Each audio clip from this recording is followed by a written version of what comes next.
Hi there, Andrew Montesi here.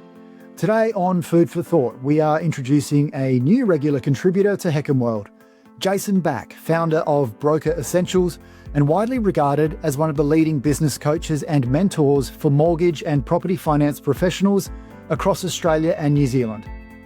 On the back of 30 years in finance, Jason works closely with property finance leaders, brokers and business owners on everything from operational performance and business growth through to tech, consumer behaviour, leadership and the future of advice-based lending. His content is going to add a lot of value for all of us here at Heckham World. Because while the markets down under are very different to here in the US, many of the big macro themes are remarkably similar. Ageing populations, rising housing wealth, affordability pressures, changing consumer expectations, AI and automation, and growing conversations around retirement funding and home equity. In this first segment, Jason helps set the scene, sharing insights into how the Australian market works, where it's heading, and why there's a lot all of us in property finance can learn from watching these global trends unfold in real time. We'll get into it after this short sponsor message.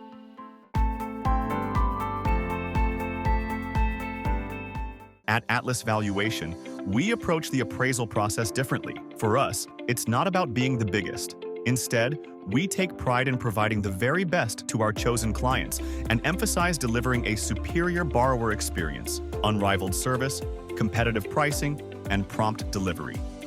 To learn more, visit atlasvms.com or call or click on the banner below this video. Hi everyone, my name is Jason Back. I'm the founder and director of Broker Essentials, one of Australia's leading mortgage broker business coaches and mentors. I thought this would be a great opportunity for us to give you a bit of an update on what's happening in both Australia and New Zealand in relation to both the mortgage markets as well as property markets, and what we can learn from things like the US market and especially the reverse mortgage market. Australia's going through a really interesting time right now in relation to property. We've had some recent changes to legislation in relation to both capital gains and negative gearing that will have direct impacts on how Australians create wealth in this country, as well as, of course, how tax receipts and revenue is collected by the government. Now, of course, we are going through a huge multi-generational wealth transfer as we are, like many countries around the world, going through an ageing population boom. And we don't have birth rates are pretty small these days. And of course, with the cost of living pressures, that's going to put huge strain on future governments in relation to taxation collection.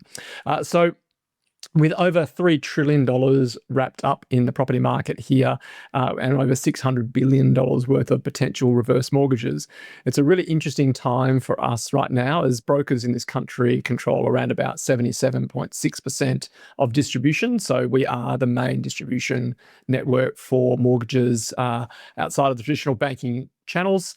That means the broker holds a really interesting relationship with our customers. That being said, it is very much a advice around credit relationship, not a holistic relationship.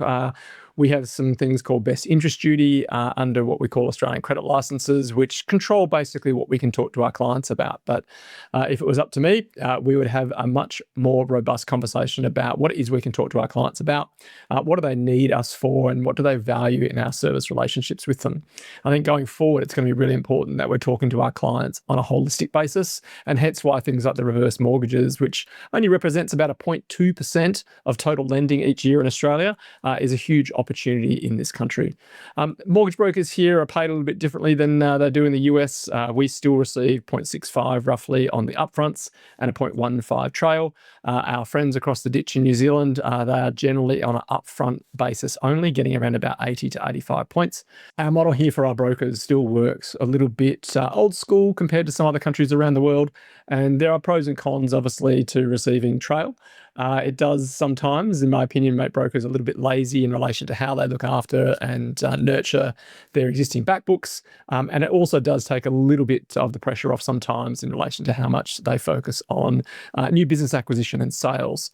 As a business coach and mentor, I focus on three real core areas of my broker businesses. I look at the operationalizing of their businesses, that strategic sort of side of things, their longer term asset building, what they're trying to turn their business into, relation to, considering that the majority of brokers in this country, around about 41% are solo practitioners, around about 63% have less than 3 staff, and only around about 10 or 11% of the Australian mortgage broking market has brokerages in the order of sort of 10 to 15 plus staff members and brokers. So lots of one-man bands running around, lots of brokers aspirationally looking to write more, but in my opinion, in what is very much a saturated mortgage broking market.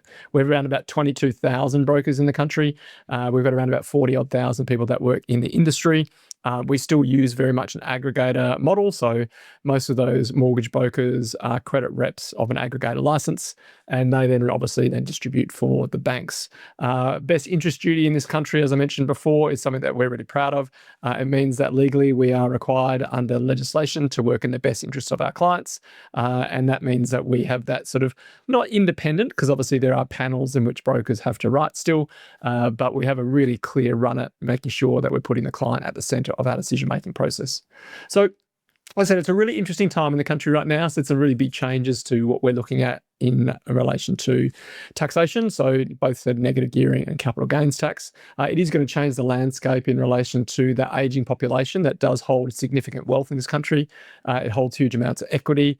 Their ability to obviously purchase properties without cash, just using those the equity of their existing properties, does make it really hard for first-time buyers and those looking to try and enter into the market.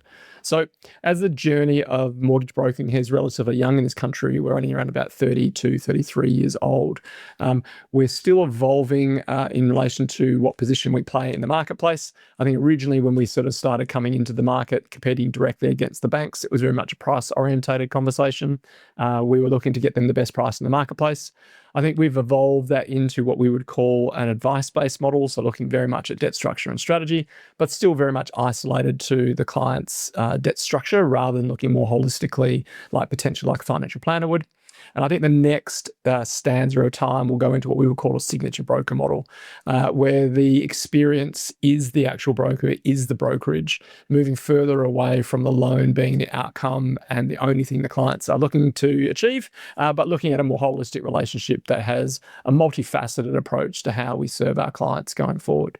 So again, as we look around the world into markets like the UK and I said New Zealand, Canada, and of course the US, we're always looking for signs on both things like how consumers are changing, what it is that they want from us, how we work with our banking partners in this country and what it looks like around the world, how different banks and institutions are raising debt, how they distribute that debt to the consumer at both a retail and institutional level, and what our role involved in it is.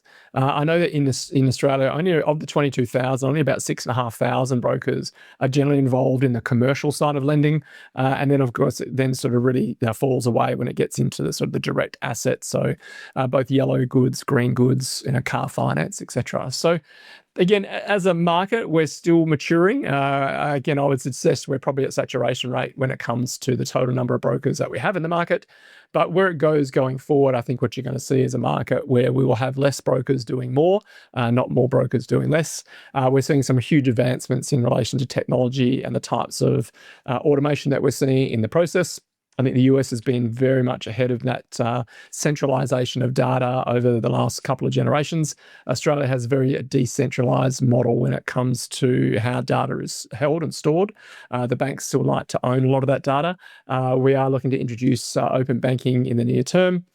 And that will allow the consumer to control that flow of data. That will certainly open up the channels in relation to how that data is used and how we serve our clients, and of course, what technology we use to support them through that process.